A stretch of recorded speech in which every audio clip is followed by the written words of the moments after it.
नमस्ते। स्वागत है आपका बोधि वार्ता सत्संग में। ये साप्ताहिक सत्संग है जहाँ पर हम सभी साधक अपने आध्यात्मिक विचार व्यक्त कर सकते हैं और नए साधक जो ज्ञान मार्ग से जुड़े हैं अगर उनके कोई प्रश्न हैं तो वो भी पूछ सकते हैं। तो मेरे पास जो प्रश्न आए हुए हैं मैं उनसे शुरू करता हूँ और अगर किसी साधक के कोई प्रश्न हैं तो वो लिख कर या बोल कर पूछ सकते हैं। योहान जी, आपने जो प्रश्न पूछा है वो यहीं पर समूह में भेज दीजिए, मैं अगला प्रश्न आपका ले लूँगा। तो मैं शुरू करता हूँ। एक प्रश्न आया हुआ था कि क्या ज्ञान मार्ग पर चलकर मेरी इच्छाओं की पूर्ति हो सकती है। तो इस प्रश्न का उत्तर देने से पहले ये समझना ज़रूरी है कि साधक का लक्ष्य क्या क्या हो सकता है। जब आप इच्छाओं की अगर बात कर रहे हैं तो आपको किसी भी मार्ग पर चलने की ज़रूरत नहीं है। आप अपने कर्मों की मदद से ही इच्छाओं की पूर्ति कर सकते हैं। आप पूरी तरह से संसार में रहकर भी जो भी आपकी इच्छा है आप उनको पा सकते हैं या उनको समाप्त कर सकते हैं। पर जब आप आध्यात्मिक पथ पे चल रहे हो तो फिर आपका लक्ष्य भी आध्यात्मिक होना चाहिए। ज़रूरी नहीं है, पर अगर आध्यात्मिक लक्ष्य हो तो साधक के लिए चलना आसान हो जाता है। जैसे कि अगर कोई साधक हो सकता है, उनकी इच्छा हो कि वो अपने इष्ट का दर्शन करना चाहते हों तो शायद भक्ति मार्ग उनके लिए सही होगा। कोई साधक हो सकता है जो सभी प्रकार की वृत्तियों को शांत करना चाहते हैं तो उनके लिए योग मार्ग श्रेष्ठ हो सकता है। उसी तरह से जब आप ज्ञान मार्ग पे चल रहे हो तो यहाँ पर इच्छाओं की पूर्ति के बजाय अगर आप इस पर ध्यान दें कि ये इच्छाएं आती कैसे हैं और ये इच्छाएं होती किसकी हैं। ज्ञान मार्ग आपका मदद कर सकता है ये समझाने में, ये प्रमाणित करने में कि कोई भी इच्छा जो भी उठती है आपके अंदर, कोई भी इच्छा आपकी नहीं है। सभी इच्छाएं बाहर से आ रही हैं। जैसे उदाहरण के लिए अगर कोई बच्चा है, अगर वो किसी कॉलेज में पढ़ना चाहता है तो बहुत ज़्यादा संभावना है कि ये इच्छा या तो किसी रिश्तेदार से आई हुई हो या उसके माता पिता चाहते हो कि वो किसी अच्छे कॉलेज में एडमिशन ले ले। क्योंकि बिना किसी कारण के एक बच्चा कैसे जानेगा किस कॉलेज में जाना चाहिए। उसी तरह से अगर कोई व्यक्ति एक महंगी कार खरीदना चाहता है तो बहुत ज़्यादा संभावना है ये इच्छाएं उसके परिवार से आ रही हों या कोई प्रचार देख लिया हो बस वो टेलीविज़न पर, जिसके कारण वो ये नई इच्छा कार खरीदने की उसमें आ गई हो। कोई भी इच्छा कभी भी अगर आपके सामने आए तो बहुत ज़्यादा संभावना है कि वो कहीं और से आ रही है। ज्ञान मार्ग आपकी मदद कर सकता है ये समझने में कि सारी इच्छाएं एक मान्यता मात्र हैं जो आपकी नहीं है। आप वो हैं जो सभी इच्छाओं के दृष्टा हैं। इच्छा आती रहेगी जाती रहेगी, पूरी हो ना हो आप रहेंगे हमेशा। तो ज्ञान मार्ग पर चलकर हो सकता है कि आपकी इच्छा पूर्ति हो जाए। जैसे जब मान लीजिए अगर आप एक महंगी कार खरीद ले ये सोचकर कि इस कार में सभी प्रकार का सुरक्षा यंत्र लगा हुआ है और बहुत ही ज़्यादा आरामदायक भी है। आपका उद्देश्य ये हो सकता है कार खरीदने का कि आपकी सुरक्षा हो। तो आराम होना नहीं होना ये एक दूसरी बात हो जाएगी। अगर हो तो अच्छी अच्छी बात है, नहीं हो तो कोई बात नहीं, पर सुरक्षा रहेगी आपके पास। उसी तरह से ज्ञान मार्ग का जो लक्ष्य है वो है परम स्वतंत्रता प्राप्त करना। स्वतंत्रता सभी चीज़ों से, जो भी अनुभव आप देख सकते हैं, जैसे शरीर, जीवन, रिश्तेदार, सभी प्रकार के बंधन जो हो सकते हैं, जिसको भी आप देख सकते हैं, जो भी आप सोचते हैं कि इसके कारण मेरा जीवन चल रहा है, उन सभी बंधनों से मुक्ति पाना ही ज्ञान मार्ग का लक्ष्य है। तो इच्छाएं पूर्ति हो सकती हैं पर साधक का लक्ष्य ये नहीं होना चाहिए। अगर केवल इच्छाओं की ही पूर्ति कोई साधक चाहता है तो उसके लिए अलग मार्ग भी हैं जिस पर चलकर आप केवल अपनी इच्छाओं की पूर्ति कर सकते हैं। जैसे तंत्र मार्ग, वहाँ पर आप जिस प्रकार की इच्छा चाहें वो प्रकार की इच्छा पूर्ण हो सकती है। बस उसमें यही है कि आपको ऐसे गुरु मिल जाने चाहिए जो आपको तंत्र में आगे बढ़ा सकें। तो मेरा सुझाव यही होगा कि अगर आप इच्छाओं के बजाय अगर आप इच्छाओं के परे जाना चाहते हैं तो ज्ञान मार्ग आपके लिए ज़रूर सफलता के रास्ते खोल सकता है। आशा करता हूँ ये समझ में आया हो। अगर कोई साधक इस पर कुछ पूछना चाहते हैं तो पूछ सकते हैं। तब तक मैं आगे बढ़ता हूँ। युहान जी का एक प्रश्न है कि मेरे लिए आप सभी मिथ्या हो गए, फिर ये कैसे पता लगेगा कि आप लोगों में भी अनुभव करता है? आप जो बोलेंगे, जो महसूस करेंगे, वो भी मिथ्या हुआ। तो आप योहान जी आप क्या कर सकते हैं, आप केवल अनुभवकर्ता पर ध्यान दीजिए। अगर आपको ये समझ में आ रहा है कि आपका अनुभवकर्ता है आपके अंदर, मतलब आप जान रहे हैं किसी अनुभवकर्ता को, आपको ज्ञान हो रहा है एक अनुभवकर्ता का जो सभी अनुभवों का दृष्टा है, अगर इतना समझ में आ जा रहा है आपको, तो यहाँ से आप फिर अनुभवकर्ता पर अपना अनुसंधान शुरू कर सकते हैं। पहला चीज़ ये ढूंढने का प्रयास कीजिए कि क्या अनुभवकर्ता भिन्न हो सकता है, अर्थात आपका जो अनुभव करता है और मेरा जो अनुभव करता है, क्या ये दो हो सकते हैं? अगर आप इसका उत्तर ढूंढने का प्रयास करेंगे तो आपको यही पता चलेगा कि अनुभवकर्ता कभी भी दो नहीं हो सकता है। क्यों नहीं हो सकता है, मैं बता देता हूँ यहाँ पर, फिर आप इस पर मनन कीजिएगा बाद में। शुरुआत में आपको बस यही करना है कि जिसको आप अपना अनुभवकर्ता कह रहे हैं उस पर अपना ध्यान ले जाइए और फिर जानने का प्रयास कीजिए कि जो दूसरे का अनुभव करता है वो कितनी दूर में हो सकता है आपके अनुभवकर्ता से। मान लीजिए कि अगर दो अनुभवकर्ता हैं तो फिर दोनों अनुभवकर्ता का कुछ सीमा रेखा होगा, एक बाउंड्री होगा जिस बाउंड्री के अंदर एक अनुभव करता है और दूसरा बाउंड्री होगा जिसके अंदर दूसरा अनुभव करता है, और उस बाउंड्री के बीच में अनुभवकर्ता नहीं होगा। अगर ऐसा है तो, जैसा जो आपका भाव आ रहा है प्रश्न से, अगर ऐसा है तो फिर जब अनुभवकर्ता बीच में नहीं है तो उसका अनुभव किसको होगा? पहला चीज़ ये हो गया कि उसका अनुभव किसको होगा। दूसरा, आप ऐसे देख सकते हैं कि अगर एक अनुभवकर्ता का बाउंड्री है, मतलब एक सीमा रेखा है जिसके अंदर अनुभव करता रहता है, आप लोगों में भी अनुभव करता नहीं है, सभी में एक ही अनुभव करता है। जिसको आप लोग कह रहे हैं वो अनुभव है।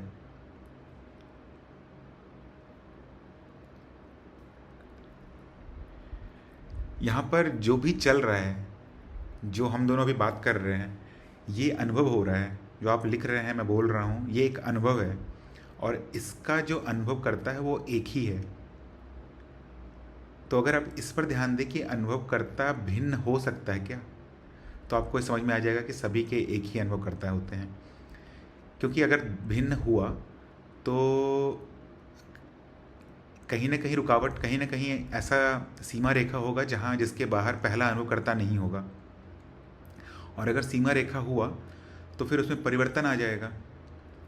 परिवर्तन कहने का मतलब कि पहले अनुभवकर्ता नहीं था, उस सीमा रेखा के बाहर अनुभवकर्ता नहीं था, और जैसे ही आप सीमा रेखा के अंदर आते हैं अनुभवकर्ता शुरू हो गया। तो इस परिस्थिति में आपको अनुभवकर्ता का भी अनुभव हो जाएगा। क्यों? क्योंकि हमारी इंद्रियां केवल परिवर्तन को पकड़ती हैं। तो अगर अनुभवकर्ता में परिवर्तन हुआ किसी भी तरह का तो हमारी इंद्रियां उसे पकड़ सकती हैं, पर ऐसा नहीं हो रहा है अभी। अपने अप्रोक्ष अनुभव में भी देखेंगे तो आपको अनुभवकर्ता का अनुभव नहीं हो रहा है, उसके ज्ञान का अनुभव हो जाएगा कि है कुछ जिसको सभी अनुभव हो रहे हैं, पर अनुभवकर्ता का अनुभव नहीं हो रहा है। तो इससे ये पता चलेगा कि अनुभवकर्ता में भेद नहीं हो सकता है, या फिर वो उसका खंड नहीं हो सकता है। अगर खंड नहीं हो सकता है तो जो भी अनुभव करता है, जिस भी अनुभव से ये पता चल रहा है कि अनुभव करता है, भले वो आपका शरीर हो, मेरा शरीर हो, या किसी भी शरीर, कोई भी शरीर हो, कोई पेड़ पौधा हो या जीव जंतु हो, कहीं भी जो भी अनुभव प्रकट है उसके पीछे का जो अनुभव करता है वो सभी एक ही होंगे। और ऐसे भी देख सकते हैं, अगर अनुभवकर्ता दो हुए तो फिर अनुभवकर्ता को किसी स्थान में मिलना होगा, स्थान में ही फिर अनुभवकर्ता पाया जा सकेगा। पर स्थान स्वयं में एक अनुभव है जिसका अनुभव अनुभवकर्ता को होता है, इसलिए वो कभी खंडित नहीं हो सकता है। शायद ये समझ में आया हो। योहान जी, अगर इस पर कुछ और पूछना है तो पूछ सकते हैं।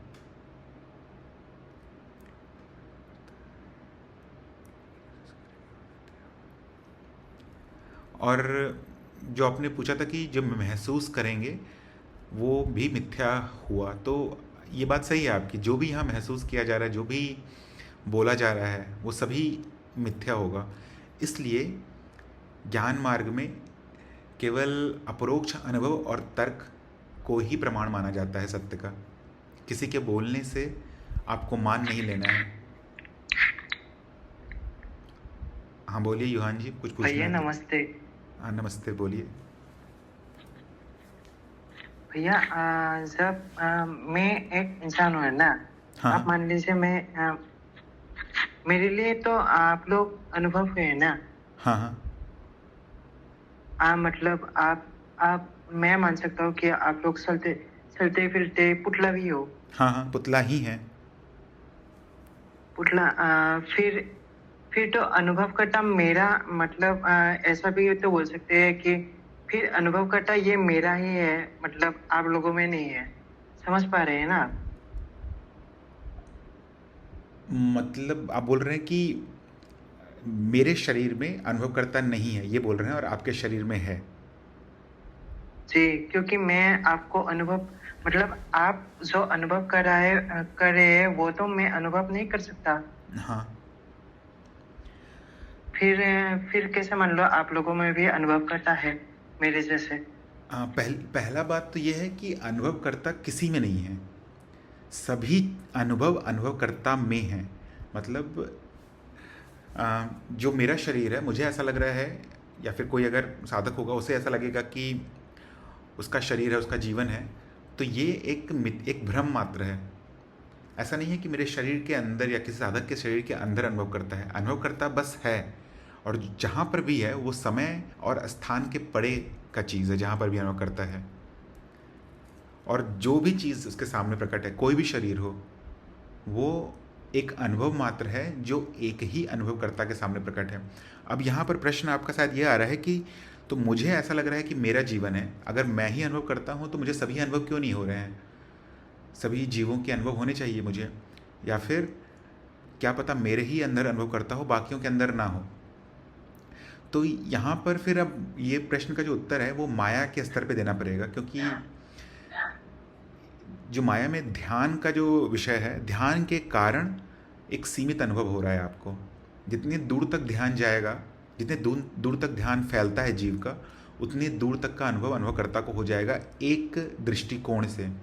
इस तरह से आप समझ सकते हैं कि मान लीजिए कि एक एक घर है, उस घर में चार दीवार है, और चार दीवार पर चार अलग अलग खिड़कियां लगी हुई हैं। ये जो चार अलग अलग खिड़कियां हैं वो चार अलग अलग जीव हैं। तो जैसे अगर आप एक खिड़की से बाहर देखेंगे तो शायद आपको सामने वाला घर दिख जाए, दूसरे खिड़की से बाहर देखेंगे तो आपको सड़क दिख जाए, तीसरे खिड़की से बाहर देखेंगे तो आपको पीछे का जंगल दिख जाए। उसी तरह से अनुभवकर्ता के सामने जितने भी जीव हैं वो सभी एक खिड़कियां हैं, और खिड़की से जो दिख रहा है वो अलग अलग चीज़ दिख रही है। पर ऐसा नहीं है कि अनुभवकर्ता किसी के अंदर है। अनुभवकर्ता है, और जो ये अंदर बाहर का जो भ्रम पैदा हो रहा है वो एक लंबे विकास क्रम के कारण, क्योंकि जीव ऐसा हो चुका है कि बहुत सारी मान्यताओं को हम बिना सोचे समझे स्वीकृति दे देते हैं, क्योंकि हमारा जन्म बहुत बार हो चुका है। जैसे अहम का जो अनुभव है उसे हम जन्म लेते ही समझ जाते हैं। जन्म लेते तो ही नहीं, मतलब पर कुछ महीने बाद तो समझ ही जाते हैं कि अहम शरीर की रक्षा करनी है। ये छोटा बच्चा भी होता है अगर 12-15 महीने का, तो वो भी अपनी रक्षा करने लगता है, कम से कम दुख से अगर कोई संकट होता है तो उससे दूर भागने लगता है। तो हमारे अंदर इतनी सारी मान्यताएं जमी हुई हैं कि ऐसा लगता है कि ये मैं हूँ, ये मेरा शरीर है, पर ऐसा है नहीं। जैसे मैं एक उदाहरण दूँ तो अगर अभी आपके सामने कोई भी वस्तु रखी हुई है, जैसे मान लीजिए दीवार ही है, तो ऐसा वास्तविकता में नहीं है कि दीवार आपके सामने मान लीजिए 10 मीटर दूर या 2 मीटर दूर वास्तविकता में खड़ा रखा हुआ है या फिर बना हुआ है। दीवार वहाँ पर है भी नहीं। इसको आप साधारण से विज्ञान के तल पे ही समझ सकते हैं। ये आप जानते ही होंगे कि, या फिर बताइए अगर आपके सामने कोई वस्तु रखी हुई है क्या युहान जी? जी जी। बताइए क्या वस्तु रखी हुई है। बुक्स रखी हुई है भैया। तो अगर मैं पूछूं कि ये जो जो पुस्तकें हैं, जो बुक्स रखी हुई हैं, कितनी दूर है आपसे, तो आपका क्या उत्तर होगा इसका? पास ही है भैया। मान लीजिए 1 मीटर, 2 मीटर हो सकता है। हाँ, 1 मीटर। हाँ। पर अगर आप इसको सीधे या फिर साधारणतः अगर विज्ञान के रूप में भी देखने का प्रयास करें, तो आपको बताइएगा क्या वास्तविकता में हो रहा है। आपको पुस्तकों का अनुभव हो रहा है, या पुस्तकों से कुछ रोशनी आपकी आंखों में जा रही है, ये पुस्तकों पे रोशनी गिर रही होगी किसी ट्यूबलाइट या बल्ब से, और फिर वो रोशनी आपकी आंखों में जा रही है, और फिर आंखें एक पुस्तक के, इस बुक्स के का एक इमेज बना रही है, एक चित्र बना रही है, और आपको ये चित्र आपके मस्तिष्क में बन रहा है और आपको इस चित्र का अनुभव हो रहा है।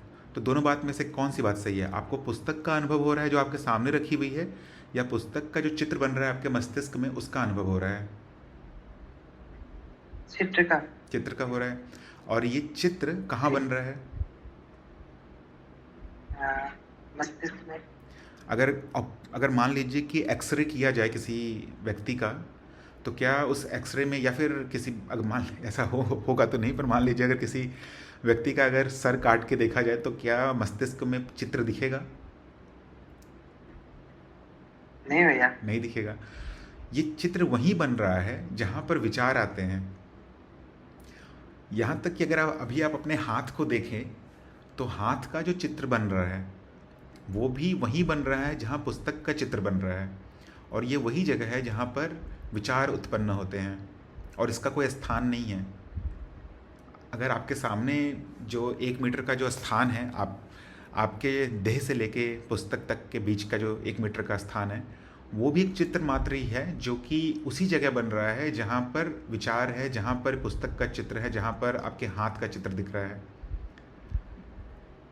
फिर हमारा बुद्धि ऐसा करता है, क्योंकि इतना विकासक्रम हो चुका है कि हर प्रकार के अनुभवों को विभाजित करके हमें दिखाता है कि ये अंदर का अनुभव है, ये बाहर का अनुभव है, ये शरीर का अनुभव है। पर वास्तविकता में सभी अनुभव मानसिक अनुभव ही हैं, कुछ भी अंदर बाहर नहीं है।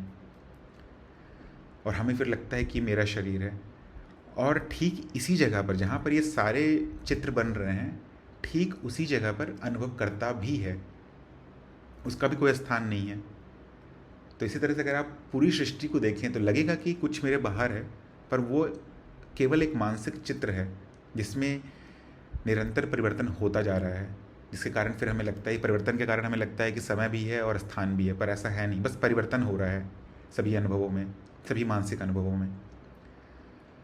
और फिर ये अनुभवकर्ता के सामने जो ये अनुभव प्रकट है, उसी में फिर बहुत सारी जटिल वृत्तियाँ शुरू हो जाती हैं। उसी में से एक जटिल वृत्ति है अहम की वृत्ति, जो फिर बताने लगती है कि ये मेरा है, ये दूसरे का है, ये मेरे रिश्तेदारों का है, जिससे कि फिर अब ये जीवन शुरू हो जाता है। लगता है कि जीवन चल रहा है, पर वास्तविकता में ऐसा कुछ हो नहीं रहा है, कि कोई भी स्थान नहीं है, कोई भी जगह नहीं है, और ऐसा भी नहीं है कि मेरा अनुभव करता है। केवल इतना है कि अनुभव करता है और उसके सामने अनुभव प्रकट है, और फिर अनुभव अलग अलग प्रकार से परिभाषित होते हैं। अगर कुछ और पूछना है तो पूछिए, जिससे आपके लिए ये पूरी तरह से स्पष्ट हो जाए। मतलब भैया, आप लोग आपकी चित्र मेरे भी दिमाग में चल रही है ना? हाँ हाँ। आपका वॉइस भी मेरे कानों में मतलब चल रहा है। हाँ। मैं तो मेरा ही अनुभव कर रहा हूँ, मतलब जो अनुभव करता है अभी मेरे, मतलब जो, मतलब मुझसे जो जुड़े हुए हैं। मान लीजिए आप लोगों में अनुभव करता अभी अनुभव नहीं कर रहे हैं। आप लोग बिल्कुल खोखले हो। ठीक है। मतलब मेरे दिमाग ने ही कुछ जटिल रचना करके आप लोगों को बनाया, फिर आपकी वॉइस भी दिया, फिर आप ही मुझे समझा रहे हो। समझ पा रहे हो ना? हाँ हाँ, समझ रहा हूँ। ऐसा भी तो हो सकता है। हाँ, पर ऐसा गुरुजी भी, मतलब गुरुजी भी तो मतलब फेक हो सकता है। हाँ हाँ, पर आप फेक कहने का मतलब बोल रहे हैं कि माया हो सकता है, मिथ्या हो सकता है। हाँ जी। तो एकदम सही कह रहे हैं। आपका जो दूसरा पार्ट है, जो दूसरा भाग बताया प्रश्न का, वो एकदम सही है। जो भी आपको दिख रहा है वो मिथ्या चल रहा है, मतलब एक प्रकार का अचेतन अनुभव है। ये जो भी अनुभव चल रहा है, एक तरह से ऐसा आप कह सकते हैं कि सभी, जो आपने पहले कहा था, पुतले हैं, सभी पुतले हैं। यहाँ पर कोई भी ऐसा नहीं है जिसमें चेतना है। अब ऐसा लग रहा है, ऐसा प्रतीत हो रहा है आपको कि मैं चेतन हूँ और बाकी सब पुतले हैं, पर आप भी पुतले ही हैं। क्या हो रहा है कि ये जो हम वार्ता कर रहे हैं, इसकी कोई चेतना नहीं है। चेतना केवल अनुभवकर्ता के पास है, और अनुभव करता ही जान रहा है। उसके सामने ये नाटक चल रहा है, दो लोग बात कर रहे हैं कि मैं ऐसा कर रहा हूँ और मैं ऐसा समझा रहा हूँ, ऐसा कुछ भी नहीं हो रहा है। बस एक मिथ्या चल रहा है इसके सामने, और पीछे एक ही अनुभव करता है जो जिसको सभी चीज़ों का अनुभव हो रहा है। बस अनुभव हो रहा है और कुछ भी नहीं, कुछ स्मृति नहीं हो रहा है, कुछ भी स्मृति नहीं है उसके पास, कुछ भी इच्छा नहीं है। तो जो आपने दूसरा भाग कहा वो एकदम सही है। अब आपको पहले भाग पे भी ध्यान देना पड़ेगा, क्योंकि शायद आपने पिछले हफ्ते ये प्रश्न पूछा था कि बुद्धि के ऊपर कैसे उठकर देख सकते हैं अनुभवकर्ता को। तो जो आपने जी अभी, हाँ, जो आपने अभी दूसरों पे लागू किया है वो एकदम सही है। अब वो आप अपने आप पर भी लागू करके देखिए। जिसे आप युहान कह रहे हैं वो भी एक अनुभव मात्र ही है, और उसका भी ठीक ठीक उसी तरह से जिस तरह से आपने बाकियों को अनुभव कह दिया है, उसी तरह से आप अपने आप पर भी अगर प्रश्न करेंगे तो आप यही पाएंगे कि आप भी केवल अनुभव ही हैं। और उसका जो ज्ञान है, जो इन अनुभवों का जो ज्ञान है, जो भी अनुभव है, वो अनुभवकर्ता तक पहुंच रहा है। पर ये जो अनुभव है इतना जटिल हो चुका है कि इसमें अब ये पहली बार संभावना प्रकट होती है मनुष्य जन्म में कि तर्क कर कर ये पहुंच सकता है इस ज्ञान तक कि कुछ है जो अनुभव के परे है, जिसे हम अनुभवकर्ता कह रहे हैं। इस पर आपको थोड़ा मनन करना पड़ेगा ये समझने के लिए कि बाकी तो अनुभव हैं ही, जो जिसे मैं मान रहा हूँ, जिसे मैं जिस जीव को मैं स्वयं का सत्य मान रहा हूँ, वो भी जी मिथ्या ही है। इस पे आप मनन कीजिएगा। जो भी प्रश्न आएगा आप पूछिएगा मुझसे, या फिर अगले सत्संग में आप फिर आइएगा और पूछने का प्रयास कीजिएगा। आपको बस अब इतना ही ध्यान देना है कि मेरे ख्याल से सिर्फ अपने आप पर ही ध्यान देना है। बाकियों को तो आप जान चुके हैं कि सब मिथ्या है। आपको ये देखने का बस प्रयास करना है कि मैं कैसे मिथ्या हूँ। और कुछ चीज़ जो आप जानते ही होंगे कि आपने लिखा भी था कि आप वो जो अंग्रेजी कार्यक्रम है गुरुजी का वो कर रहे हैं, तो उसमें मेरे ख्याल से गुरुजी ने कहा भी, बताया भी होगा कि किस तरह से आप अपने जो भी अनुभव आपके सामने प्रकट हैं, जो भी इच्छाएं हैं, स्मृति हैं, उन सब के पड़े भी आप हमेशा रहते हैं। क्या रहता है ये देखने का प्रयास करना पड़ेगा आपको। और जिसे भी आप मैं समझते हैं उसको आप पिन पॉइंट करने का प्रयास कीजिएगा। एग्जैक्टली उस जगह पे जाने का कोशिश कीजिएगा जिसको आप मैं समझते हैं। जैसे कि आप किसी को यूहान समझते होंगे, तो यूहान कहाँ है शरीर में, एग्जैक्टली कहाँ पर है? क्या वो शरीर है?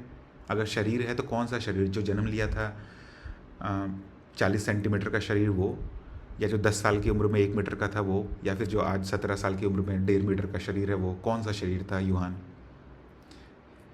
या फिर कौन होता है जो जब शरीर नहीं रहता है स्वप्न में तब भी रहता है? कौन है जो स्वप्न देख लेता है? क्योंकि शरीर तो बिस्तर पे रहता है, और कुछ तो है जो स्वप्न भी देखते रहता है। कौन है जो इन विचारों को देख लेता है? कौन जानता है कि विचार हैं अभी, और कौन जानता है कि विचार चले गए? कौन जानता है कि भावनाएं हैं अभी, और कौन जानता है कि भावनाएं चले गए हैं? एक एक करके आप सारे अनुभव को देखते जाएंगे तो आप पहले स्तर पे क्या होगा कि आप ये जान जाएंगे कि जीव नहीं है। जीव मतलब यूहान नहीं है। यूहान एक दोहरी माया है। पहली माया क्या है कि ये सभी प्रकार के अनुभव प्रकट हैं, विचार, इच्छाएं, स्मृति, भावनाएं, संवेदनाएं, ये सभी प्रकार के अनुभव प्रकट हैं। और दोहरी माया है कि इन सभी अनुभवों को के समूह को यूहान का नाम दे दिया गया है। आप जब ढूंढ नहीं पाएंगे तब भी कुछ होगा जो ये जान रहा होगा कि आप ढूंढ नहीं पाए हैं। वो कौन है जो ये जान पा रहा है कि जीव नहीं है या जीव दोहरी माया है? अगर बस इस पर मनन करते चल जाइएगा, मनन करते रहिएगा, कुछ समय लगेगा इस पर, ठीक है। पर उत्तर आपको मिल जाएगा। और नहीं मिलेगा तो फिर जी भैया, समझ गया। अगर उत्तर नहीं मिलेगा तो और प्रश्न आ जाएंगे। जो प्रश्न आ जाएंगे वो प्रश्न आप पूछिएगा अगले सत्संग में। जी भैया, एक और सवाल था भैया। हाँ, पूछिए। मतलब आपने बोला था कि जीव जो हम है ना, वो हम खुद नहीं कर रहे हैं, वो कोई और कर रहा है। हम तो बस साक्षी है, हम तो बस देख रहे हैं। हाँ, फिर ये डिसीजन कौन ले रहा है भैया? अभी जो आपने शब्द बोला, जितने भी शब्द बोले आपने, वो क्या आपने एक एक शब्द सोच कर जी बोला था? ये सोचना ही तो बड़ा भैया। तेरा छोटा आएगा तू बस बाहर आ जा तो तेरा जीवन निकल जाएगा छोटा भाई के मारे में रे। अरे मैं क्या बोली मुझे डर लग कैसे बोलते बोलते कोई तू लपे से मत स्टार्ट ना कर दे। हेलो। 12 की तरफ कभी बोलती हूँ मैं लेकिन हेलो युहान जी, आपका प्रश्न था कि जी कि जो भी करता है वो किस उसका कारण क्या है, कौन है करने वाला। तो मैं इसके पीछे एक प्रश्न पूछा था आपसे कि अभी जो आपने शब्दों का इस्तेमाल जी किया, क्या वो हर एक शब्द आपने सोचकर बोला था कि मैं एक एक शब्द यही बोलूँगा, कि वो शब्द अपने आप से आपके मुंह से निकल रहे थे बाहर?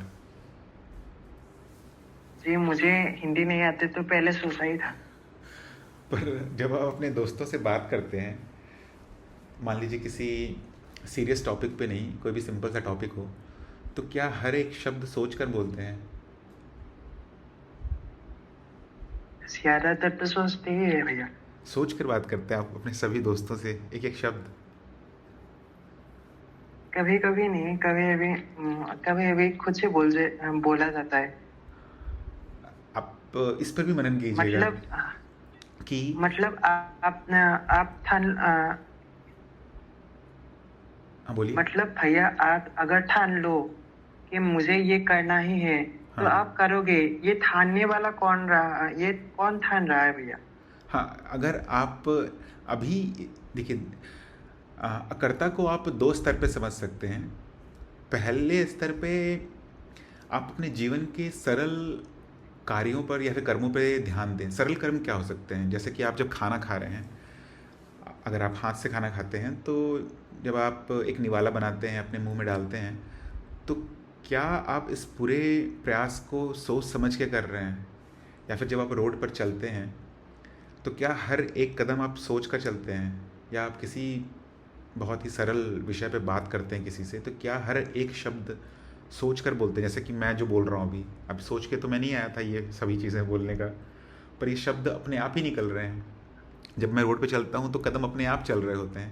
तो ये जीवन के सरल विषय हैं जहाँ पर आप देख पाएंगे आसानी से कि करने वाला कोई नहीं है। जैसे ही आपका ध्यान जाएगा तो अहम भाव बोल देगा कि मैं कर रहा हूँ, मैं सही तरह से चल रहा हूँ, या मैं सही तरह से बोल रहा हूँ, या मैं सभी चीज़ सोच समझ के करता हूँ, सभी चीज़ सोच समझ के बोलता हूँ। तो ये एक भाग है जहाँ पर आप कर्ता को ढूंढ सकते हैं। दूसरा, आप थोड़ी और गहराई में जा सकते हैं, पर इसके लिए आपको एक बार आत्मज्ञान हो जाए तब आप देख पाएंगे कि ये मेरा प्रश्न भी था आज का, क्या कर्ता भाव क्या समझे, कि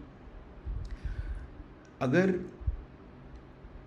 अनुभव करता है तो ये इसके लिए पहले आपको आत्मज्ञान होना पड़ेगा, और आपका जो भी प्रश्न हो सकता है अनुभव करता पे उसका उत्तर भी आपके पास होना चाहिए प्रमाणित रूप में, कि क्या अनुभव करता एक से ज़्यादा हो सकते हैं, क्या स्थान में हो सकता है अनुभव करता। जब आपके पास सारे उत्तर हों तो आप ये देख पाएंगे कि अनुभव करता एक ही है, सभी स्थानों के पड़े हैं, और केवल अनुभव करता ही है जिसे अनुभव होते हैं। जब आप इतना समझ जाए, ये दूसरे भाग में आप कर सकते हैं, कुछ समय लगेगा इसके लिए, तब आप ये जानेंगे कि जो भी अनुभव है उसमें कोई चेतना नहीं है। अनुभव को अनुभव नहीं होते हैं।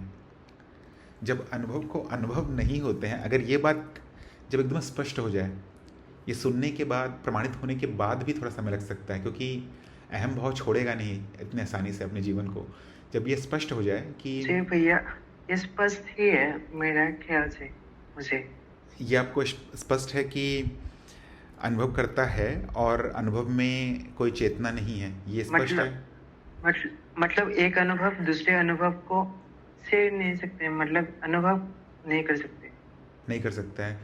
तो फिर यहाँ पे आप आसानी से अगर ये जान रहे हैं कि एक अनुभव दूसरे अनुभव का अनुभव नहीं कर सकता है, तो और साथ ही साथ आप ये भी जान रहे हैं कि अनुभव करता है, तो फिर आप ये देख पाएंगे आसानी से कि करने वाला कोई नहीं है। क्योंकि ज़्यादातर हम यही सोचते हैं जब शुरुआती चरण होता है कि कोई बड़ी शक्ति होगी जो कर रही होगी हमारे पीछे, या किसी के कर्म के फल मिल रहे होंगे। पर अगर आप ये समझ गए हैं तो आप अद्वैत के पास हैं, और यहाँ पर आपको ये दिख जाएगा कि करने वाला कोई नहीं है। बस अगर भैया हाँ अगर बोलिए। भैया आप बुरा बुरा मत मानिएगा, सभी साधक भी बुरा मत मानिएगा। अगर मैंने आप मान लीजिए मैंने किसी को मार दिया, हाँ हाँ। मतलब गुरुजी को कुछ कर दिया, फिर किस पे आप इल्जाम लगाएगा कि मुझ पर ये जीव कर रहा है कि अनुभव करता कर रहा है, मतलब मैं कर रहा हूँ। आप बोल रहे हैं किसी को आपने मार दिया तो इल्ज़ाम किस पे लगेगा? जी तो ये अब आप बहुत ही सांसारिक चीज़ पूछ रहे हैं। अगर संसार के दृष्टिकोण से अगर आप देखें, एक सामाजिक दृष्टिकोण से, तो जो जिसके हाथ से वो कर्म हुआ है उसी पर वो इल्ज़ाम आएगा। इसीलिए ही भले ही कितना भी ज्ञान हो किसी को, हमेशा सुझाव यही दिया जाता है कि हिंसा से दूर रहने, या फिर अहिंसक मार्ग, जितना आप अहिंसा के रास्ते पर चल सकते हैं उतना चलने का प्रयास कीजिए। पर अगर द्वैत, पर भैया हाँ बोलिए। पर भैया आप लोगों के लिए तो अलग था ना। हाँ, तो वो अद्वैत के स्तर पे जी आप बोल रहे हैं ना। देखिए 3 प्रकार का स्तर है, माया का स्तर, द्वैत का स्तर और अद्वैत का स्तर। आप किस जी स्तर पे ये प्रश्न पूछ रहे हैं? अद्वैत के स्तर पे पूछेंगे तो कोई नहीं है करने वाला, आप भी नहीं करने वाले उस स्तर पे।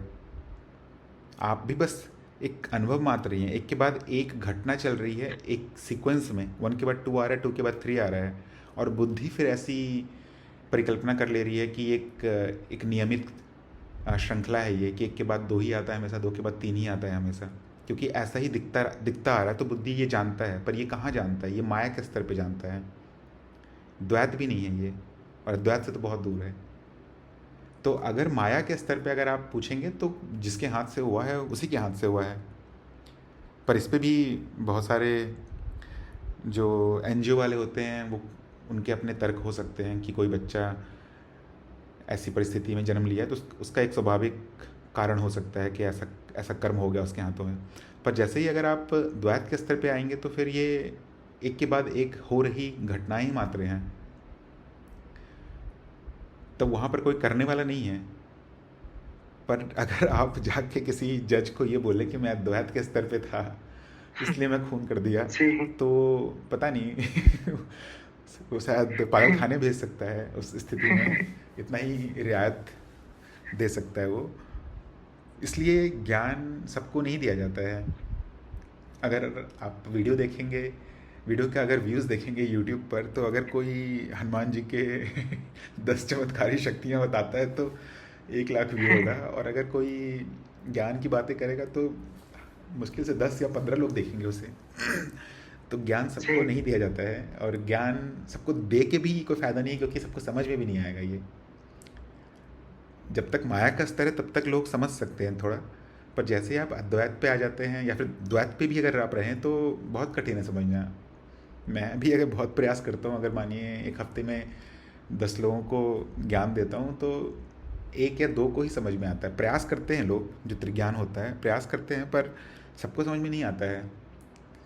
एक बहुत लंबा साधना करके यहाँ लोग पहुँचते हैं, तब जाके वो द्वैत पर भी पहुँच पाते हैं। द्वैत उससे भी थोड़े आगे का रास्ता है, पर द्वैत तक पहुँच पाना ही बहुत बड़ा, मतलब एक उपलब्धि है, एक बहुत कृपा है। करने वाला तो कोई नहीं है, और कर भी नहीं सकता है कोई, जब तक कोई कृपा ना कर दे। क्योंकि जो विचार भी आपके अंदर आ रहे हैं, मुझे ज्ञान मार्ग में आगे बढ़ना है, ये भी कोई छोटा विचार नहीं है, एक बहुत बड़ा विचार है। अगर आप श्री राम गीता भी पढ़े तो राम जी उसमें लक्ष्मण जी को केवल ज्ञान ही दे रहे होते हैं, और फिर भी अंत में लक्ष्मण जी को रावण से ज्ञान मिलता है। सोचिए कितना लंबा समय लगा होगा लक्ष्मण जी को जी ज्ञान तक पहुंचने में।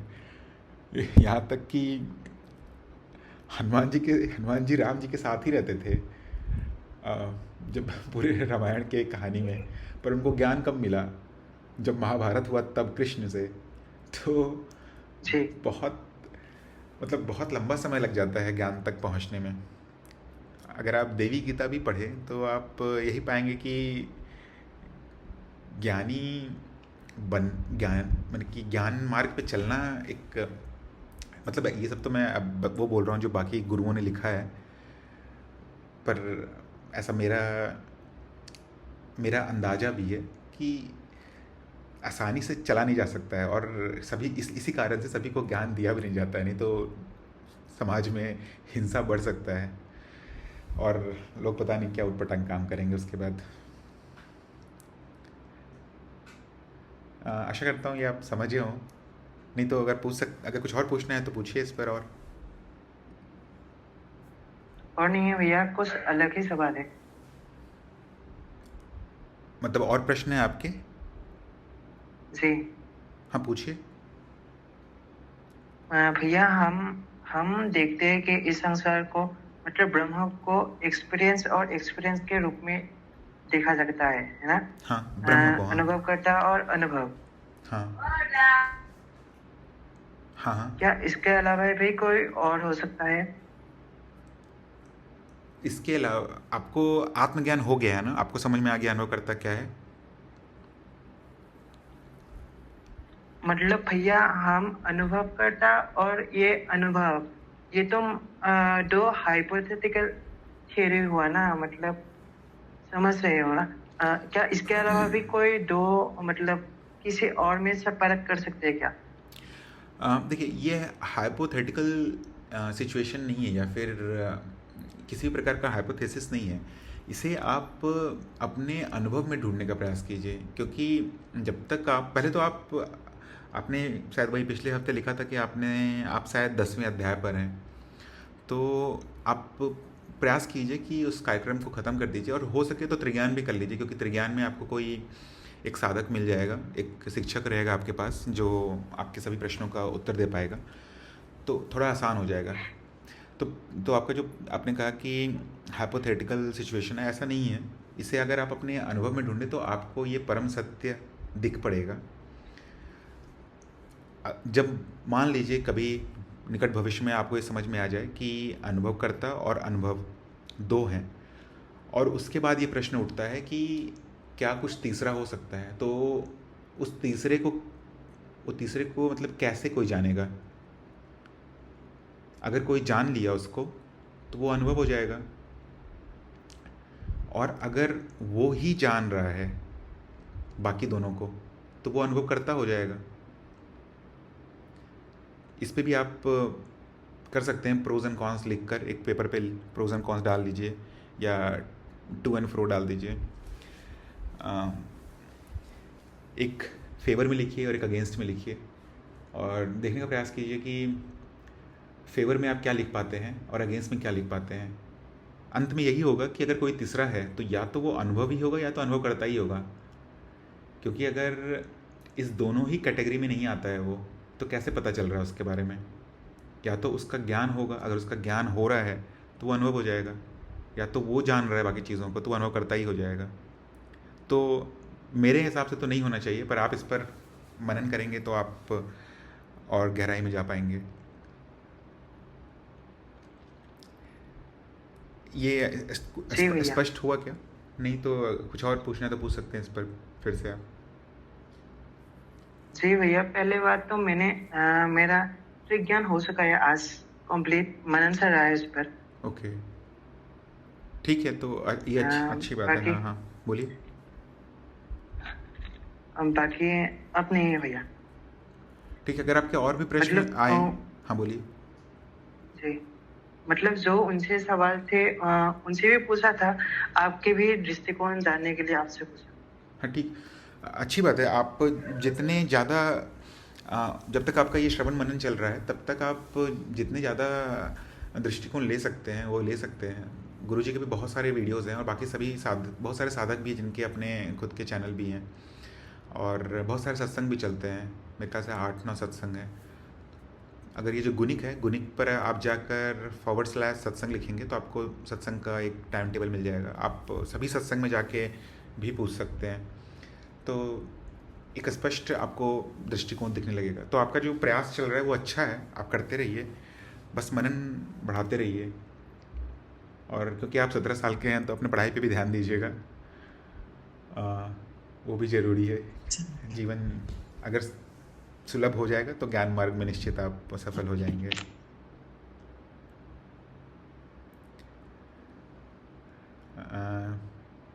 ठीक है, अगर कोई और प्रश्न हो तो योहान जी आप पूछिएगा, तब तक मैं अगले प्रश्न पर बढ़ता हूँ। हाँ, एक साधक पूछ रहे थे कि कैसे जाने मुझे जो अब नए अनुभव हो रहे हैं वह एक मान्यता है या आत्मज्ञान। अ, अगर आपको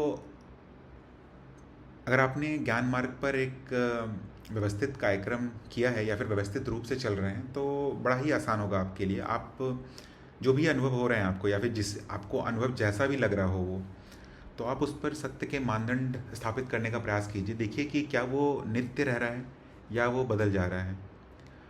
अगर वो बदल जा रहा है तो वो आत्मज्ञान नहीं हो सकता है, और अगर आपको अनुभव हो रहा है तो वो एक मिथ्या ही होगा।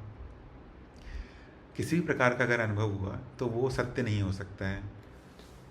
सत्य का कभी भी आपको अनुभव नहीं होगा। जब आपको आत्मज्ञान होगा तो ऐसा हो सकता है कि कुछ समय के लिए संदेह हो कि मुझे वास्तविकता में यहाँ आत्मज्ञान हो भी रहा है या नहीं। तो जब भी आप स्वयं को अनुभवकर्ता के भाव में रखें, मतलब साक्षी भाव में रखें, तो आप यही जानेंगे कि आप नित्य हैं, आप नहीं बदल रहे हैं। आपको छोड़कर जो भी बदल रहा है वो सत्य नहीं है।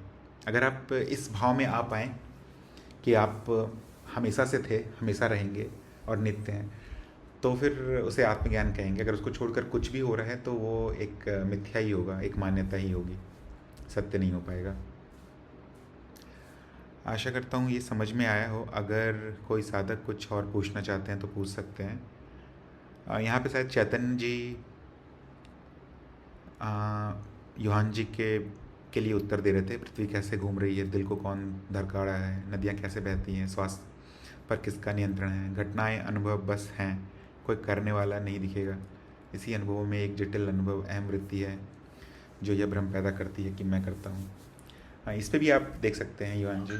ये वही था कि जो भी घटनाएं चल रही हैं उसके पीछे आप कारण ढूंढने का प्रयास कर सकते हैं, पर कारण भी एक मान्यता मात्र ही होगी। जो मैं एक उदाहरण देते रहता हूँ हमेशा कि अगर किसी को सर्दी हो गई है, वो पानी गर्म कर रहा है, तो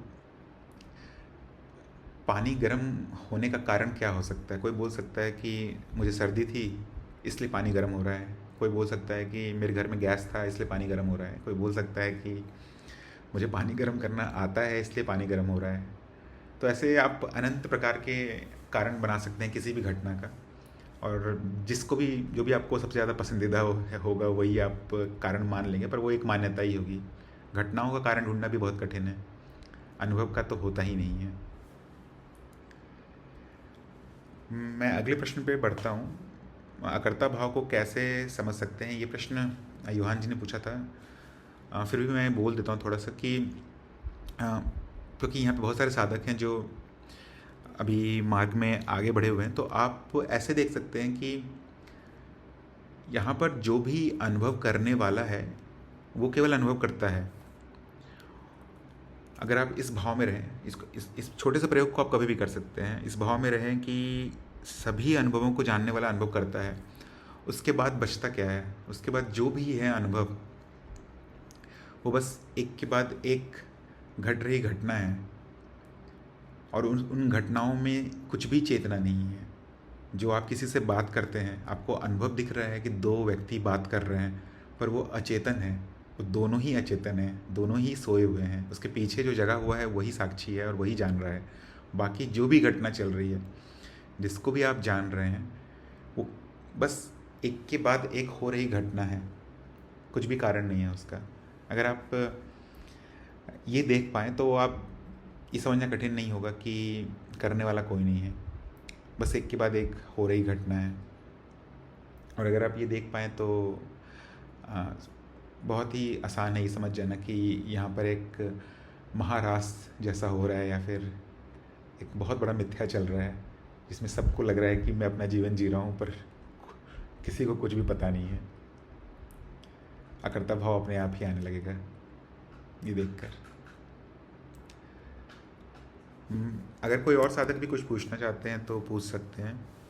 हाँ, स्नेहल जी का एक प्रश्न है कि त्रिज्ञान के बाद चित्त शुद्धि कितनी आवश्यक है, और क्या सतत अंतर्मुखी होने पर और अनुभवकर्ता की जानकारी रखने का प्रयास करते रहें तो क्या चित्त शुद्धि होती रहेगी और चित्त शुद्धि का क्या महत्व है। स्नेहल जी, अगर आप, सबसे ज़रूरी यही है कि आप साक्षी भाव में रहें, मतलब अनुभवकर्ता के ज्ञान में रहें। चित्त शुद्धि इस ज्ञान से ही होने लगेगी। जैसे अलग अलग मार्ग होते हैं, वो अलग अलग, अब मैं यहाँ थोड़ा योग मार्ग के जो मॉडल हैं, जो प्रारूप हैं, उनका इस्तेमाल कर रहा हूँ। जैसे भक्ति मार्ग होता है, वो अनाहत चक्र को जागृत करता है। कुंडलिनी मार्ग सभी चक्रों को जागृत करने का प्रयास करता है, जैसा गुरु चाहते हैं उस मार्ग पर। उसी तरह से जब आप साक्षी भाव में रहते हैं तो ये आपके आज्ञा चक्र को जागृत करने का एक छोटा सा प्रयास होता है। जरूरी नहीं है, पर ये प्रयास, यही इससे जो फायदे होते हैं वो यही है कि इससे आपका आज्ञा चक्र जागृत होने लगता है। और आज्ञा चक्र को गुरु चक्र भी कहते हैं योग मार्ग में, क्योंकि एक बार ये जागृत हो जाता है तो सभी परतें अपने आप ही शुद्ध होने लगती हैं।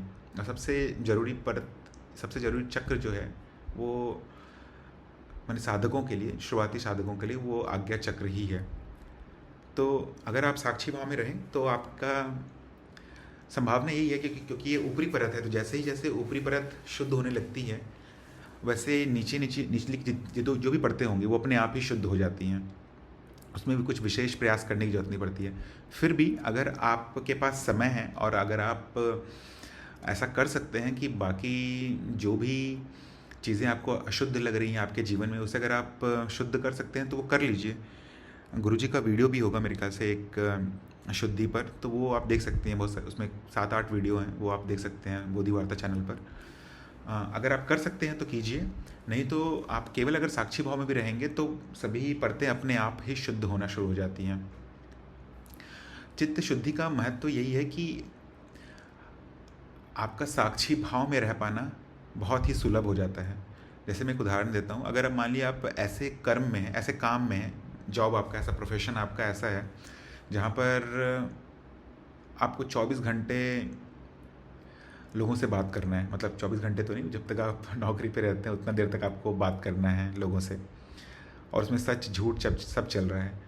और बहुत ही ज़्यादा गंभीर प्रकार का, अगर मान लीजिए आपका कर्म व्यवसाय है या ये नौकरी है, तो बहुत ज़्यादा संभावना होगी शुरुआती चरण के साधकों के लिए कि वो साक्षी भाव नहीं रख पाएंगे। अगर साक्षी भाव नहीं रख पाएंगे तो उस परिस्थिति में आपको शुद्धि जितनी भी हो सकती है, जीवन से शुरू कीजिए आप और आगे बढ़ सकते हैं। जीवन, व्यवहार, खान पान, रिश्तेदार, क्या आप बोल रहे हैं, उन सभी पे आप ध्यान दे सकते हैं। अगर वो शुद्ध करने लगेंगे तो साक्षी भाव में रह पाना आसान हो जाएगा। और साक्षी भाव में अगर आप रह पा रहे हैं तो फिर आपका आगे का जो आध्यात्मिक यात्रा है वो आसान हो जाएगा। तो मेरे ख्याल से शुद्धि बहुत ज़रूरी है, पर वो सभी साधकों के लिए अलग अलग हो सकता है। किसी के पास अगर बहुत समय है तो वो दे सकता है शुद्धिकरण पे, अगर नहीं है तो वो केवल अपने साक्षी भाव पर ही अगर ध्यान दे तो सब चीज़ अपने आप हो जाएगा। धन्यवाद चेतन दीप जी। स्नेहल जी, जो चेतन दीप जी ने जो वीडियो भेजा है उसको आप देख सकती हैं। और अगर आप चाहें तो आप, क्योंकि आपका त्रिज्ञान हो गया है, तो आप अगला चरण भी शुरू कर सकती हैं, जो कि एक व्यवस्थित कार्यक्रम है जिसमें 3 से 6 महीने लग सकते हैं ख़त्म करने में। और उसमें सभी प्रकार के प्रश्न जो भी है त्रिज्ञान में आपने जाना होगा, उससे बताया तो उतना ही जाएगा पर थोड़ी गहराई में बताया जाता है। और इसमें परीक्षा भी होती है जो गुरुजी लेते हैं 3रे चरण के बाद, और साक्षी भाव की साधना भी उसमें बताई जाती है। थोड़ा प्रयास होता है उसमें साधक का, और एक रिपोर्ट भी भेजते हैं साधक हर हफ्ते गुरुजी को। तो कुछ भी अगर उसमें परेशानी आए या कुछ भी अगर आप बताना चाहते हैं गुरुजी को तो आप बता सकते हैं। तो वो थोड़ा व्यवस्थित कार्यक्रम है, 3 से 6 महीने लगते हैं। उस पर भी अगर आपके पास समय हो तो आप आगे बढ़ सकते हैं उधर भी। अगर इस पर भी कोई प्रश्न हो तो आप पूछ सकते हैं। हाँ अनंता जी, आप पूछ सकती हैं, बोलिए। जी प्रणाम प्रवीण जी। प्रणाम। प्रश्न मेरा पुनर्जन्म से है। ये पुनर्जन्म की गुत्थी कहीं मेरे से सुलझ नहीं रही है, तो कोई धागा पकड़ाइए मुझे। बहुत सुना है मैंने लेकिन मैं सुलझा नहीं पा रही हूँ। देखिए, हम कहते हैं कि पुनर्जन्म कारण शरीर में जो कारण है या जो बीज रूप में जो इच्छाएं उसकी वजह से हो रहा है। अब जब स्मृति क्षेत्र एक ही है और वो वहीं से स्मृति से सारी वृत्तियां चल रही हैं, तो जो अब इस जीव का पुनर्जन्म जैसा कैसे होता है? क्योंकि कारण अब ये जीव जब शरीर नष्ट होता है तो वो स्मृति शेष रह जाती हैं और वो स्मृतियां वापस से आती हैं, कारण शरीर में जमा हुई और वो वापस से आ रही हैं। यही हम पुनर्जन्म कह रहे हैं। तो लेकिन स्मृति में तो कोई ऐसे बटे हुए नहीं है, स्मृति तो एक ही है, क्षेत्र है जो कि काल्पनिक है। तो वास्तव में क्या ऐसा है कि वही जीव या वही स्मृति वापस आ रही है और वो एज इट इज जन्म ले रहा है, शरीर नहीं आ रहा लेकिन वो स्मृति आ रही है? लेकिन बौद्धिज्म में या और फिलोसफीज में पुनर्जन्म जैसा कोई कंसेप्ट नहीं है। मतलब सागर की लहर जो उठी वो वापस सागर में मिल गई, कुछ भी ऐसा नहीं हुआ, सब एक हो गया। और जो भी इच्छा या इच्छाओं का एक पुल है या जो भी है, एक जगह पर सारी इच्छाएं हैं, उस इच्छाओं में से ही जीवों का जन्म हो रहा है। तो एक पर्टिकुलर चल रहा है या ऐसे ही रैंडम बस जन्म होता रहता है? कुछ इस तरह से मैं जानना चाह रही हूँ, अब बताइए। हाँ, मैं प्रयास करता हूँ पर इसमें मेरा कोई अप्रोच अनुभव नहीं है। मैं जो मुझे आता है वो बता देता हूँ मैं आपको। आपने एक लाइन कहा था कि इसमें पुनर्जन्म का कोई कंसेप्ट नहीं है, वो किस में कहा था आपने? बौद्धिज्म में पुनर्जन्म जैसा कुछ नहीं है। बुद्धिज्म बुद्धिज्म क्योंकि आत्मा को नहीं मान रहा तो वो पुनर्जन्म को भी नहीं मानता। मुझे नहीं पता इसके बारे में कि बुद्धिज्म में क्या है, पर जो पुनर्जन्म का जो कंसेप्ट है वो यही है। जो आपने जो कहा वो मेरे ख्याल से बहुत सही ही था कि स्मृति है जो बार बार जन्म लेती है। जैसे शरीर तो चला ही जाएगा, ये शरीर दोबारा नहीं आएगा, ये शरीर अभी बना हुआ है, नष्ट हो जाएगा मृत्यु के पश्चात और दोबारा नहीं आने वाला। क्या आएगा? केवल स्मृति आएगी। अब आपका प्रश्न ये है कि स्मृति तो सभी एक ही क्षेत्र में होनी चाहिए। तो जैसे अभी चित्त एक ही है, आपका चित्र और कोई और व्यक्ति हो उसका चित्त और मेरा चित्त जो भी है, यहाँ पर सभी का चित्त एक ही है, पर उसमें खंड तो दिख ही जाता है ना। ये अहम का जो भाव है वो रहता ही है जो खंड कर देता है। तो इस तरह की परतें हो सकती हैं जो एक स्मृति को अलग कर दे, दूसरे स्मृति को अलग कर दे। जैसे अभी जो आप स्वप्न में देखती हैं, जो स्वप्न स्मृति होता है वो जागृत स्मृति में उतनी आसानी से नहीं घुल मिल पाता है। या फिर कोई और व्यक्ति हो, उसके पास जो भी स्मृति होगा और जो आपके पास स्मृति है वो उतना आसानी से नहीं घुल मिल पाता है, क्योंकि एक बाउंड्री जैसा कुछ है। अब ये अहम हो सकता है या फिर जो भी व्यक्तित्व बनाने का प्रयास कर रहा है, जो वृत्ति चल रही है व्यक्तित्व को बचाए रखने का, वो व्यक्तित्व को बचाए रखने का प्रयास कारण शरीर में भी हो रहा है और कारण शरीर भी अपनी प्रगति कर रहा है।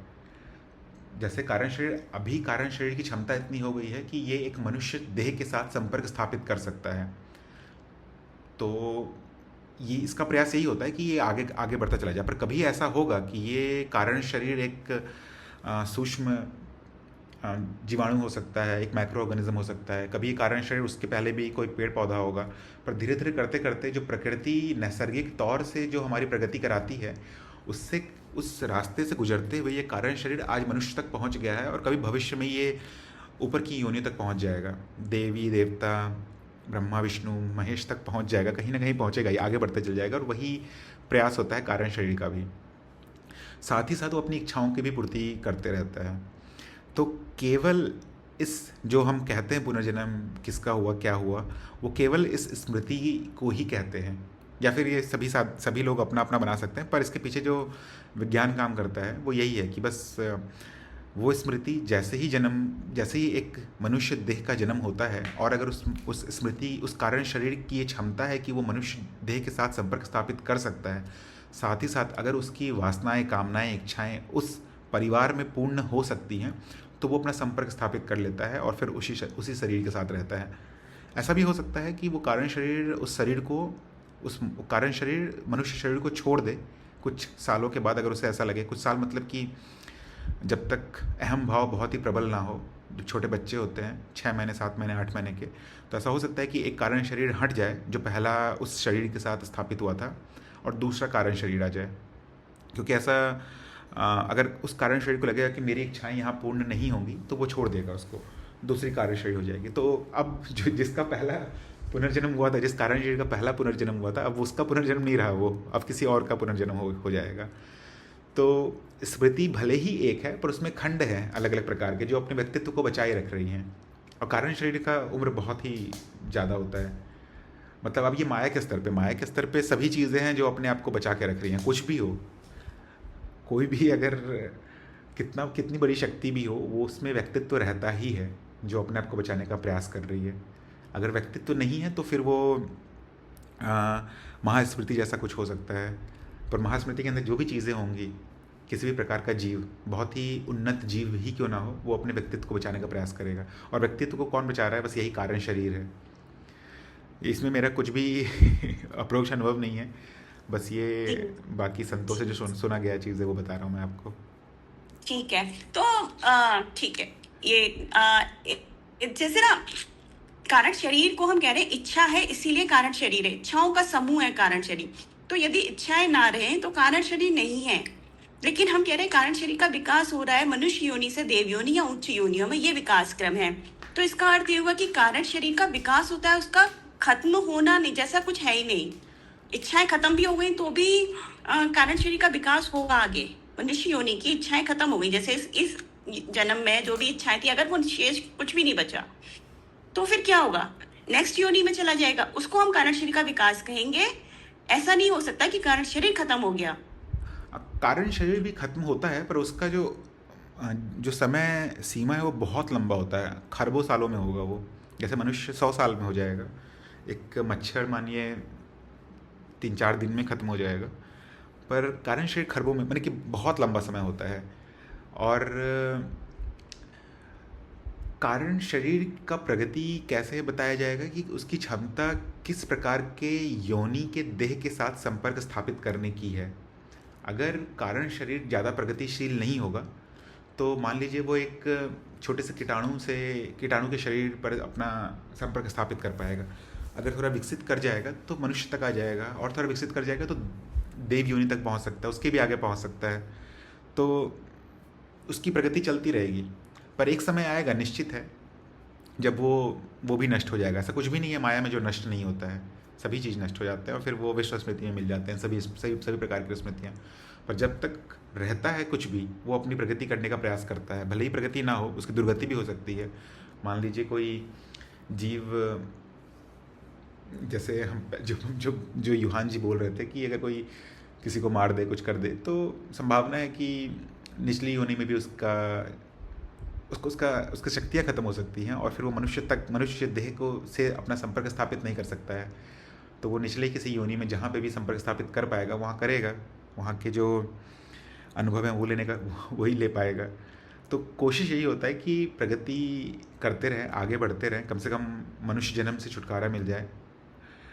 पर ऐसा नहीं होगा कि वो अनंत जन्मों तक या फिर अनंत जन्मों तक वो प्रगति करता रहे, कभी ना कभी तो नष्ट होगा ही। जी ठीक है, बहुत बहुत धन्यवाद जी।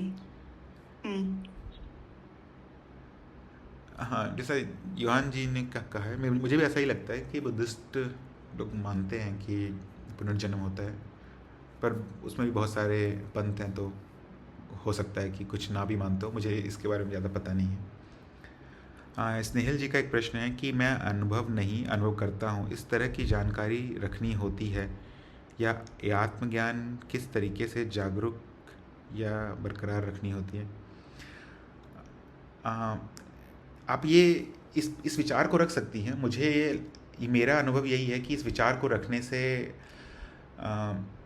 थोड़ा फ़ायदा होता है, कम से कम मुझे होता है इस विचार को रखने से। तो आप रख सकती हैं इस विचार को, पर ये विचार तभी कारगर होगा जब आपके लिए सभी चीज़ प्रमाणित हो। आप मेरे ख्याल से प्रमाणित हो भी चुका होगा। आप ये देख पाएँ कि सभी प्रकार के जो अनुभव आपके सामने प्रकट हैं उनमें से कोई भी अनुभव आप नहीं है। और उसके बाद अगर आप ये विचार रख रहे हैं कि मैं अनुभव करता हूँ, मेरे सामने जो भी दिख रहा है या फिर जो भी दिख रहा है, जिस भी चीज़ का अनुभव हो रहा है वो सभी मिथ्या हैं, मैं नहीं हूँ, तो इसे आप कह सकते हैं साक्षी भाव। और बस यही अगर आप बना के रखें तो इसे आप साक्षी भाव कह सकते हैं। मेरे ख्याल से ये स्पष्ट होगा स्नेह जी, अगर नहीं तो आप फिर से पूछ सकते हैं।